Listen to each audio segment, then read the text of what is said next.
जिस किसी व्यक्ति पर परमेश्वर को यह भरोसा हो सकता है ना, हो जाता है कि व्यक्ति वाकई में लंबा चलेगा, मुझ में कभी गिरेगा नहीं।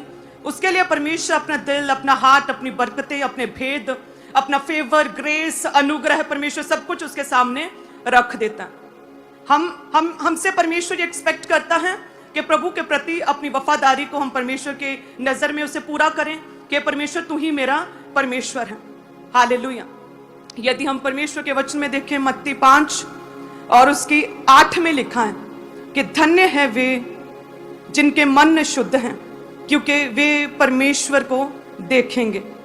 तो ये वचन सबसे पहली दफा जब मैंने सुना तो मैं एक आम साधारण सी जन, एक आम विश्वासी थी, नई विश्वास में आई, नई प्रभु में आई। किसी ने चर्च के बारे में बताया, खंबरा है, तो मेरे मदर यहाँ से एक सीडी लेकर गए थे, रोज की रोटी, पहले सीडीज बिकती थी, वो सीडी लेकर गए। मैं जा नहीं पाई, किराए की किल्लत थी, किराए की वजह से, क्योंकि मैनेज करना पड़ता था, 6 सदस्य हैं घर में, तो ऐसा होता था कि आज 2 चले जाते हैं, नेक्स्ट टाइम 2-3 चले जाते हैं, इस तरह से कि हर एक व्यक्ति प्रभु के साथ, चर्च के साथ जुड़ा रहे, और किराए की वजह से हमें मैनेज करना पड़ता था। तो वो एक सीडी लेकर गए थे, रोज की रोटी। और जब मैं अपने स्कूल से, कॉलेज से वापस आई तो मेरी मदर ने वो टीवी में लगाई हुई थी, और उसमें प्रभु के दास कह रहे थे, धन्य हैं वे जिनके मन शुद्ध हैं, क्योंकि वे परमेश्वर को देखेंगे। सबसे पहली बार अगर मैंने डिजिटली प्रभु के दास को सुना था ना, तो वो यही वचन था। हालेलुया। तो हो सकता है अब भी आपको दिख जाए, मिल जाए कहीं से, वाइट ब्लैक कपड़ों में थे प्रभु के दास, और ये वचन दे रहे थे। और मैं कॉलेज से आई थी, थकी हुई, जब आकर बैठी बेड पर, और सब देख रहे, मेरे फादर देख रहे, बड़े ध्यान से वचन सुन रहे हैं, तो मैं भी सुनने लगी कि क्या कहते हैं पास्टर जी। तो वो कहते, धन्य वे जो परमेश्वर को देखेंगे। परमेश्वर को देखना जाने के परमेश्वर के कार्यों को देखना, परमेश्वर के फेवर को देखना, प्रभु के द्वारा की गई भलाइयों को, उसकी दया को देखना, परमेश्वर को देखना।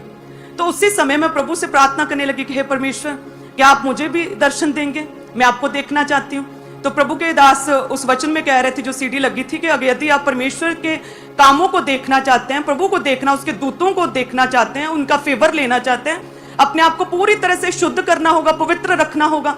यदि आप अपनी आंखों से गंदा देखते हैं, वे विचार देखते हैं, तो आप उन्हीं आंखों से परमेश्वर को कैसे देख सकते हैं, क्योंकि वो तो पवित्र परमेश्वर हैं।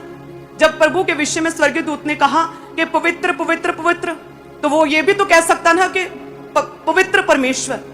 जब किसी व्यक्ति के विषय में कहते हैं, कई गुना जोर देकर कहा जाता है, लाइक कि ये बहुत बुद्धिमान है, जैसे हम अपोस्टल जी के विषय में कहें कि मैं कहूंगी कि बहुत बहुत बहुत बुद्धिमान है, मैंने ऐसा इंसान नहीं देखा है ना। तो उसी रीति से जब परमेश्वर के विषय में कहा गया कि पवित्र परमेश्वर, तो केवल एक ही बारी में पवित्र कहना काफी नहीं था। प्रभु को यह दिखाने के लिए, जस्टिफाई करने के लिए वो कितना पवित्र परमेश्वर हैं, स्वर्गीय दूतों को 3 बार कहना पड़ा, पवित्र पवित्र पवित्र सेनाओं का यहोवा परमेश्वर। हालेलुया।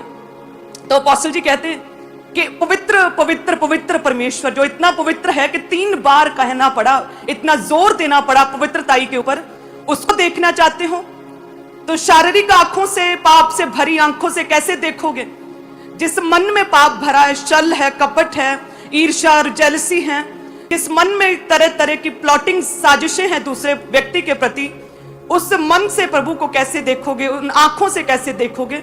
अपने आप को शुद्ध करो, अपने आप को शुद्ध करो।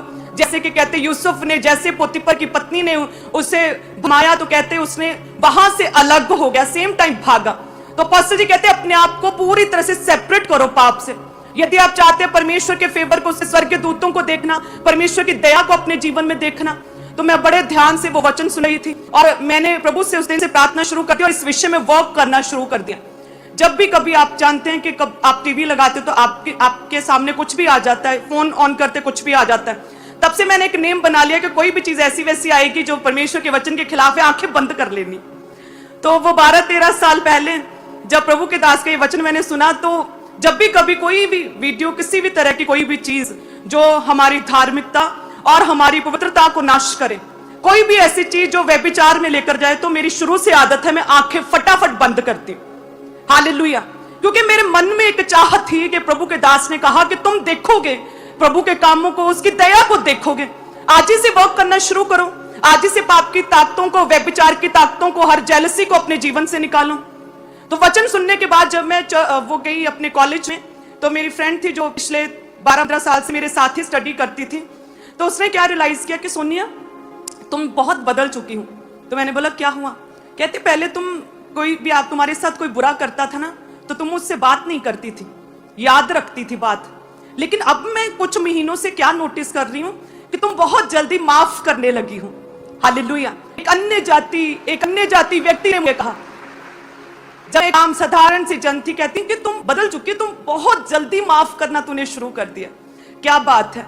तो प्रभु के विषय में उससे बताया, मैंने परमेश्वर के बारे में बताया और उनमें से कुछ लोग प्रभु में आ चुके हैं। हालेलुया। मुझे मैसेज मिला, तारीफ करे प्रभु के लिए। तो धन्य है वे जिनके मन शुद्ध हैं, कहते हुए परमेश्वर को देखेंगे। जब आप परमेश्वर के संग खड़े रहते हैं और एक ऐसे जन के साथ खड़े रहते हैं कि जो परमेश्वर में सही रीति से चलता है, एक जेन्युइन व्यक्ति, तो वाकई आप परमेश्वर के फेवर को और उसकी ग्रेस को, उसकी दया को देखते हैं। जैसे कहते हैं कि रूत, जब सारे घर के पुरुष सदस्य मेल लोग मर गए, पति, ससुर और देवर सब मर गए, तो लिखा फिर भी उसने ये डिसाइड किया कि नहीं, मैं अपनी सास के साथ खड़ी रहूंगी, क्योंकि मेरी सास एक प्योर हार्टेड व्यक्ति है, परमेश्वर को मानने वाली है।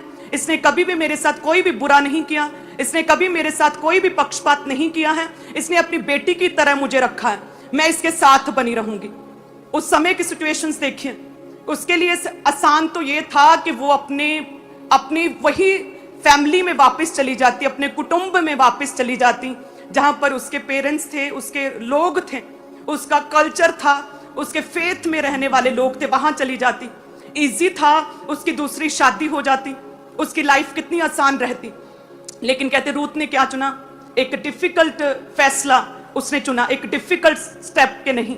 जो व्यक्ति शुद्ध मन है, जो व्यक्ति हार्ट जिसका मन शुद्ध है, जिसने कभी भी कोई बुराई नहीं, मेरे साथ अच्छा और भला व्यक्ति, नेक दिल व्यक्ति, मैं इसके साथ खड़ी रहूंगी।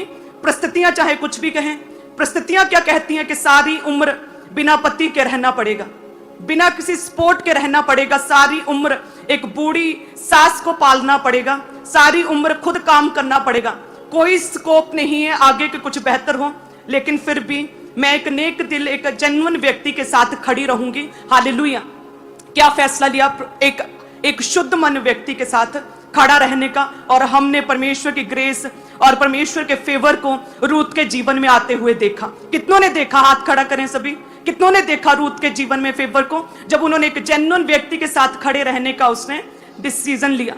सो उसी रीति से जितने भी लोग परमेश्वर के साथ खड़े रहते हैं, प्रभु में बने रहते हैं, प्रभु के सच्चे दासों के साथ खड़े रहते हैं, एक ऐसे जन के साथ खड़े रहते हैं जो कि पूरी तरह से शुद्ध मन होकर प्रभु में चलता, पूरी शुद्धता के साथ, पवित्रताई के साथ चलता है, जिसका मन परमेश्वर में लगा हुआ है और जिसके साथ परमेश्वर स्वयं खुद है। तो जो भी व्यक्ति रूत की तरह ऐसे व्यक्ति के साथ खड़ा होता है, परमेश्वर उसके जीवन में कार्य करता ही है, परमेश्वर उस पर अपना फेवर देता ही है, परमेश्वर उसे ऊंचा करता ही है, उसके जीवन में परमेश्वर कार्य करता ही है, यदि आपका आमीन ऊंचा है।